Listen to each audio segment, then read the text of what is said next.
আমি সন্ন্যাসীদের সাথেই বড় হয়েছি। বেশিরভাগ সন্ন্যাসীদের যারা তুমি বাবা বলো, আমি শুরু করতে চাই এইভাবে, তারা সবাই বাবা কম পাপা বেশি।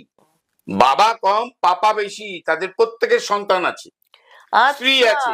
এই যে জটাগুলো দেখো না, মানুষটার বয়স 45, 22 ফিটের জটা, হাউ ইট ইজ পসিবল? বিজ্ঞান তো তাই বলে না। গেরুয়া পরে থাকলেই কি সন্ন্যাসী? না। এখন তুমি যদি মনে করো তুমি গেরুয়া গুরুর থেকে প্রাপ্তি হবে, তোমাকে শিক্ষা রাখতে হবে, বিকজ তোমাকে ব্রহ্মচর্য পালন করতে হবে, রামকৃষ্ণ মিশনে যেটা হয়। তোমাকে জ্ঞান লাভ করতে হবে, রামকৃষ্ণ মিশনে বেদান্ত ইউনিভার্সিটি আছে, সেখানে এখন পূর্ণানন্দ মহারাজ প্রিন্সিপাল।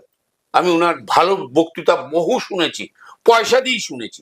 পয়সা দিয়েই শুনতে হবে, কারণ ওই বক্তৃতা তোমাকে যদি পয়সা দিয়ে না শোনো, তোমার শোনার ইচ্ছে আগ্রহ সাইকোলজিক্যালি সেট হবে না।